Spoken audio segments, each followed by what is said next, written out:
বাংলাদেশ কি করতে চাইছে বা বলা যেতে পারে যে বাংলাদেশকে দিয়ে যারা করাতে চাইছে তারা বুঝতেই পারছে না যে বাংলাদেশের ক্ষমতা কতটা বা আদৌ সেই ক্ষমতা আছে কিনা কাজগুলো করার।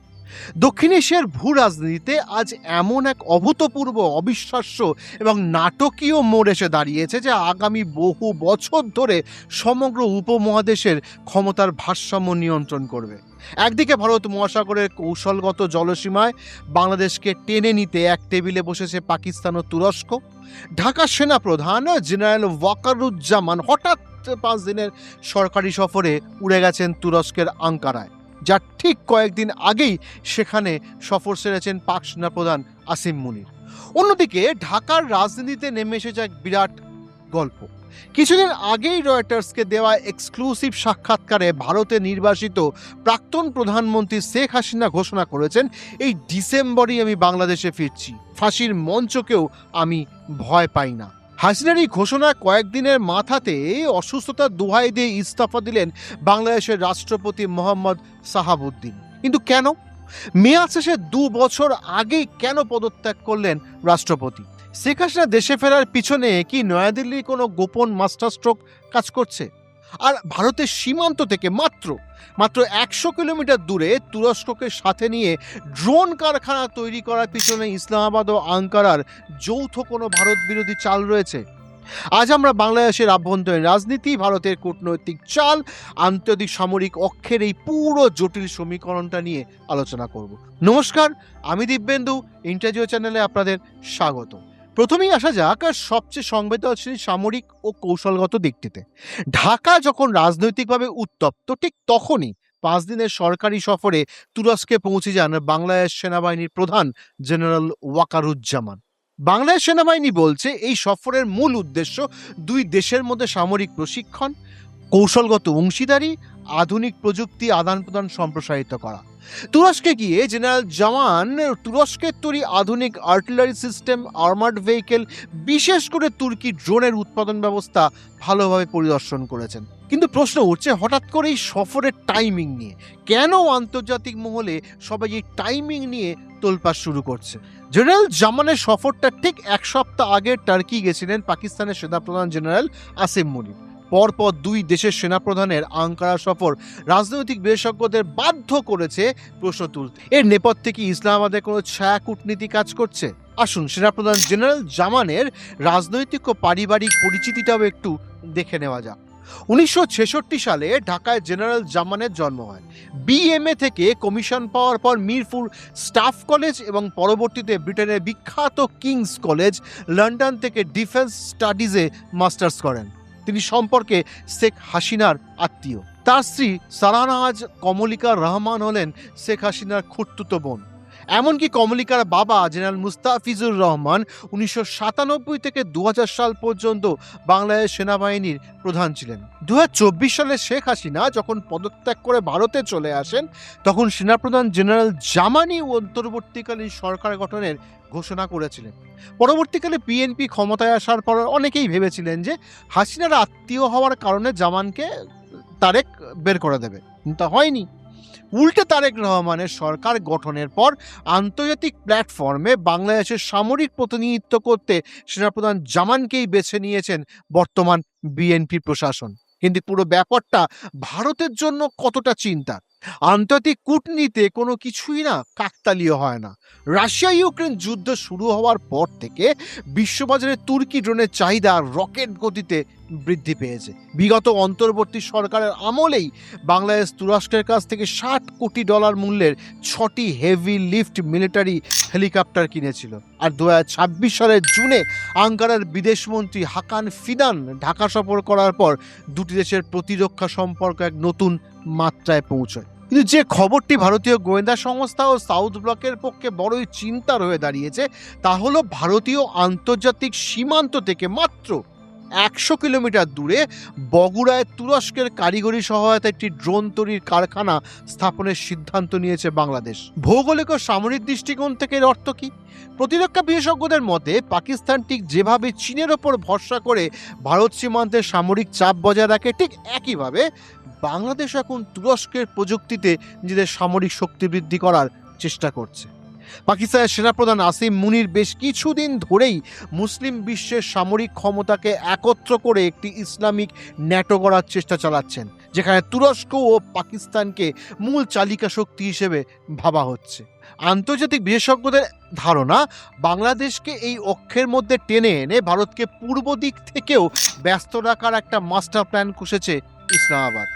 অতীতে ভারত পাকিস্তান সংঘাতের সময় নয়াদিল্লিকে মূলত পশ্চিম সীমান্ত অর্থাৎ পাকিস্তান এবং উত্তর পূর্ব সীমান্ত অর্থাৎ চীন নিয়ে চিন্তা করতে হতো। বাংলাদেশ সীমান্ত বরাবর বহু জায়গায় কাঁটাতারও ছিল না, কারণ ঢাকা ছিল ভারতের পরম মিত্র। কিন্তু যদি বাংলাদেশে তুর্কি ও পাকিস্তানি সামরিক উপস্থিতির প্রক্সি প্রভাব বাড়ে, তবে ভারতকে এখন পূর্ব সীমান্তেও অতিরিক্ত সেনা ও কোটি কোটি টাকার প্রতিরক্ষা বাজেট বরাদ্দ করতে হবে। বিশেষ করে ভারতের কৌশলগত সিলিগুড়ি করিডোর বা চিকেন স্নেকের কাছে এই সামরিক রদবদল নয়াদিল্লির নিরাপত্তার উপর নতুন মনস্তাত্ত্বিক চাপ সৃষ্টি করছে। বছর শেষের আগেই শেখ হাসিনা দেশে ফেরার ঘোষণা করার কয়েকদিনের মাথায় ঢাকার দরবারে এক নাটকীয় পরিবর্তন ঘটে গেছে। বাংলাদেশের রাষ্ট্রপতি শাহাবুদ্দিন স্পিকার হাফিজউদ্দিন আহমেদের কাছে নিজের ইস্তফাপত্র জমা দিয়ে পদত্যাগ করেছেন। 24শে জুলাই ইস্তফা দেওয়ার পর গণমাধ্যমের মুখোমুখি হয়ে 77 বছর বয়সী রাজনৈতিক বলেন যে এই বিষয়টা সকলেই জেনে গিয়েছেন, ফলে আমার থেকে নতুন করে আর শোনার কিচ্ছু নেই। হ্যাঁ, আমি অসুস্থ, তাই পদত্যাগ করেছি। শাহাবুদ্দিন এই পদত্যাগ কোনো সাধারণ প্রশাসনিক ঘটনা কিন্তু একেবারেই নয়। বাংলাদেশের সংবিধান অনুযায়ী 2028 সালের এপ্রিল পর্যন্ত তার এই পদে থাকার কথা ছিল, অর্থাৎ মেয়াদের প্রায় 2 বছর আগে তিনি চেয়ার ছাড়লেন। কিন্তু কেন? এর পেছনে আসল রাজনৈতিক ব্যাকগ্রাউন্ডটাও না বোঝা খুব জরুরি। 1975 সালে শেখ মুজিবুর রহমানের হত্যাকাণ্ডের পর গ্রেপ্তার হয়েছিলেন পাবনার জেলা ছাত্রলীগের প্রাক্তন সভাপতি শাহাবুদ্দিন। পরবর্তীতে আওয়ামী লীগের জাতীয় কাউন্সিলে নির্বাচন কমিশন এবং শেখ হাসিনার অত্যন্ত ঘনিষ্ঠ রাজনৈতিক উপদেষ্টা হিসেবে কাজ করেছেন তিনি। 2023 সালে সম্পূর্ণ বিনা প্রতিদ্বন্দ্বিতা থেকে রাষ্ট্রপতি পদে বসেছিলেন শেখ হাসিনাই। 2024 সালের অগস্টে ছাত্র যুব গণ অভ্যুত্থানের মুখে যখন হাসিনা সরকার পড়ে যায়, তখন চরম রাজনৈতিক ঝড়ের মধ্যে বঙ্গভবন সামলেছিলেন এই শাহাবুদ্দিনই। কিন্তু গত ফেব্রুয়ারিতে জাতীয় নির্বাচনে জয়ী হয়ে বিএনপি ক্ষমতায় আসার পর তারেক রহমান প্রধানমন্ত্রী হিসেবে শপথ নেওয়ার পর থেকেই শাহাবুদ্দিনের ওপর চাপ বাড়ছিল। এর আগে একটি সাক্ষাৎকারে শাহাবুদ্দিন অভিযোগ করেছিলেন যে ইউনূসের অন্তর্বর্তী সরকারের আমলে তাকে সাংবিধানিক উপায়ে সরানোর চক্রান্ত করা হয়েছিল। রাজনৈতিক বিশেষজ্ঞদের মতে তার পদত্যাগের পিছনে মূল কারণ দুটো। প্রথমত, আওয়ামী লীগ বনাম বিএনপি সংঘাতের আনো সংসদে বিপুল সংখ্যাগরিষ্ঠতা নিয়ে আসা তারেক রহমানের বিএনপি সরকারের সাথে মতাদর্শগত কারণে আওয়ামী লীগপন্থী শাহাবুদ্দিনের সংঘাত নিশ্চিত। 2, হাসিনার পরিবর্তনের আগে সমস্ত আইন জটিলতা থেকে মুক্তির উপায় খুঁজে বের করা গেছে। সম্প্রতি লন্ডনের চিকিৎসাধীন থাকাকালীন শাহাবুদ্দিনের সাথে শেখ হাসিনার একটা ফোনে কথা হয়। তারপরেই দেশে তীব্র গুঞ্জন হয় যে শেখ হাসিনা যদি দেশে ফিরে আন্তর্জাতিক অপরাধ ট্রাইব্যুনালের মুখোমুখি হন, তবে রাষ্ট্রপতি পদে থেকে তিনি সাংবিধানিক সংকটে পড়তে চান না। শাহাবুদ্দিন ইস্তফার পর বর্তমানে জাতীয় সংসদের স্পিকার হাফিজউদ্দিন আহমেদ ভারপ্রাপ্ত রাষ্ট্রপতির দায়িত্ব সামলাচ্ছেন। তবে সংসদে বিপুল সংখ্যাগরিষ্ঠতা থাকার কারণে এটা প্রায় নিশ্চিত যে বিএনপি মনোনীত কোনো নেতাই হতে চলেছেন বাংলাদেশের পরবর্তী কোনো নতুন রাষ্ট্রপতি। একদিকে আঙ্কারা, ঢাকা, ইসলামাবাদ অক্ষ নিয়ে আলোচনা তুঙ্গে, আর ঠিক তখনই রাজনীতির সবচেয়ে বড় বোমাটা ফাটিয়েছেন খোদ শেখ হাসিনা। ভারতের নিরাপদ আশ্রয় থাকার প্রায় 2 বছর পর রয়টার্সকে দেওয়া এক্সক্লুসিভ সাক্ষাৎকারে বিস্ফোরক ঘোষণা করেন প্রাক্তন প্রধানমন্ত্রী শেখ হাসিনা। তিনি স্পষ্ট জানিয়ে দিয়েছেন, আমি ডিসেম্বরেই ভারত ছেড়ে বাংলাদেশে ফিরছি। আমি বাংলাদেশের আদালতে মুখোমুখি হতে প্রস্তুত। আমাকে গ্রেফতার করা হোক, জেলে পাঠানো হোক বা মৃত্যুদণ্ড দেওয়া হোক, আমি আমার নিজের দেশের মাটিতেই মরতে চাই, আমার বাবা মায়ের পাশেই কবর পেতে চাই। শুধু তাই নয়, তিনি জানান যে তার সাথে আওয়ামী লীগের বহু শীর্ষ প্রবীণ নেতাও একযোগে দেশে ফিরছেন।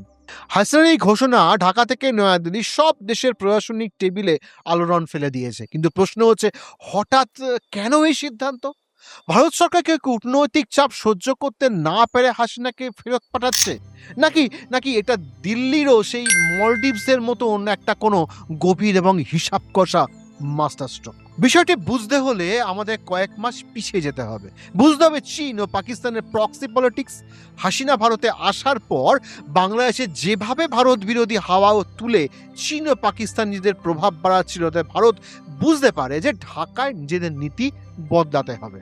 দীর্ঘ 12 বছর পর ভারত সরকার অত্যন্ত নজিরবিহীনভাবে একজন প্রাক্তন ক্যাবিনেট পদমর্যাদার প্রবীণ কূটনীতিককে ভারতে নিযুক্ত বাংলাদেশের হাই কমিশনার করে ঢাকায় পাঠায়। এটি বিশ্বকে স্পষ্ট বার্তা দেয় যে বাংলাদেশকে নয়াদিল্লি কতটা অগ্রাধিকার দিচ্ছে। তারেক রহমান সরকারের সাথে মোটামুটি রফা তৈরি হয়ে গেছে।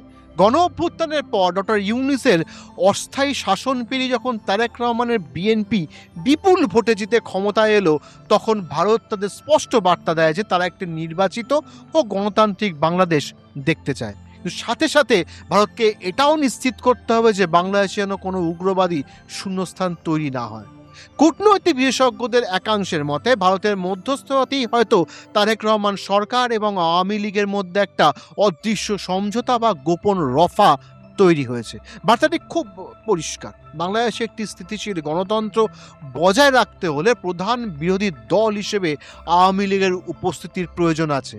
শেখ হাসিনা হয়তো নিজে নির্বাচনে দাঁড়াবেন না বা আইনি প্রক্রিয়ার মুখোমুখি হবেন, কিন্তু তার প্রত্যাবর্তনের সাথে সাথেই আওয়ামী লীগের উপর থাকা রাজনৈতিক নিষেধাজ্ঞাটা কিন্তু উঠে যাবে এবং দলটি পুনরুজ্জীবিত হয়ে আবার মূলধারার রাজনীতিতে অংশ নেবে।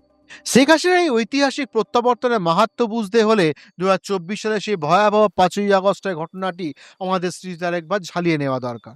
টানা চতুর্থবার নির্বাচন জিতে ক্ষমতা ধরে রাখার পর তৎকালীন মার্কিন প্রশাসনের সাথে বঙ্গোপসাগরের কৌশলগত দ্বীপ নিয়ে একটি ভূ রাজনৈতিক জটিলতা তৈরি হয়েছিল। তারপরেই সরকারি চাকরির মাত্র 30% মুক্তিযোদ্ধা কোটা নিয়ে শুরু হওয়া একটি সাধারণ আন্দোলন দাবানলের মতো পুরো বাংলাদেশে ছড়িয়ে পড়ে। যদিও হাসিনা সরকার কোটা কমিয়ে 7%-এ নামিয়ে এনেছিল, তবু আন্দোলন থামেনি। তা পরিণত হয় এক দফার সরকার পতনের আন্দোলনে। উন্মত্ত জনতা ও ছাত্রদের ক্ষোভ সামলাতে প্রশাসনকে শুট অন সাইট বা দেখা মাত্র গুলির নির্দেশ দিতে হয়, যেখানে 1400-রও বেশি মানুষের মর্মান্তিক মৃত্যু ঘটে। জনতা প্রশাসনিক ভবনগুলোকে হামলা চালায়, এমনকি স্বাধীন বাংলাদেশের স্থপতি শেখ মুজিবুর রহমানের মূর্তি ও স্মারক ভেঙে গুঁড়িয়ে দেওয়া হয়। পরিশেষে 2024 সালের 5ই আগস্ট পদত্যাগ করে একটি বিশেষ সামরিক বিমানে দেশ ছাড়েন শেখ হাসিনা। উত্তরপ্রদেশে হিন্দান বিমান ঘাঁটিতে তার অবতরণের পর থেকে নয়াদিল্লি তাকে সম্পূর্ণ কূটনৈতিক সুরক্ষা ও নিরাপদ আশ্রয় দিয়ে আসছে। এরপরে 1.5 বছরে ডক্টর ইউনূসের অন্তর্বর্তী সরকার ভারতের বিরুদ্ধে কঠোর অবস্থান নেয়। আন্তর্জাতিক অপরাধ ট্রাইব্যুনাল আইসিটি শেখ হাসিনার অনুপস্থিতিতে তার বিরুদ্ধে মৃত্যুদণ্ডের পরোয়ানা জারি করে এবং ভারতকে তাকে ফেরত দেওয়ার আনুষ্ঠানিক চিঠি পাঠায়। কিন্তু ভারত সেই অসংগঠিত রাজনৈতিক দাবিতে মোটেও সাড়া দেয়নি।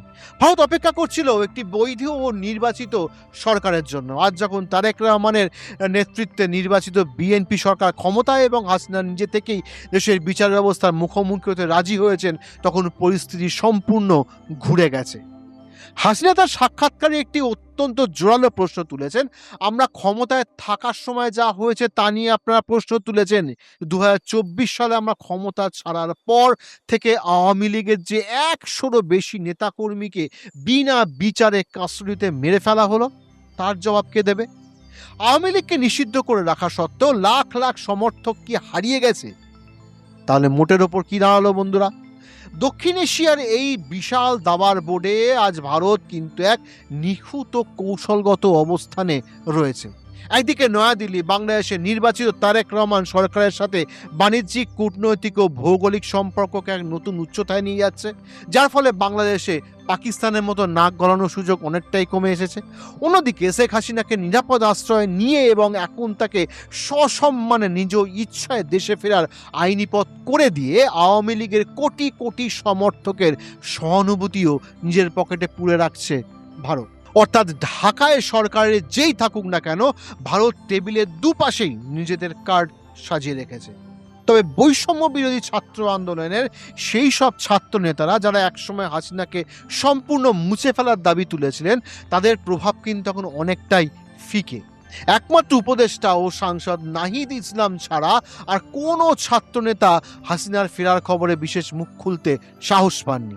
তবে প্রশ্ন কিন্তু থেকেই যায়, ডিসেম্বর মাসে শেখ হাসিনা সত্যি, সত্যি ঢাকায় পা রাখার পর কি বাংলাদেশে আবার নতুন কোনো রাজনৈতিক ঝড় উঠবে?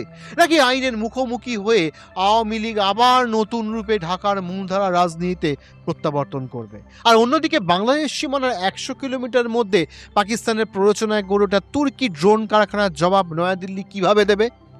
আপনাদের কি মনে হয়? শেখ হাসিনার এই সিদ্ধান্ত কি একটি যুগান্তকারী মাস্টার স্ট্রোক?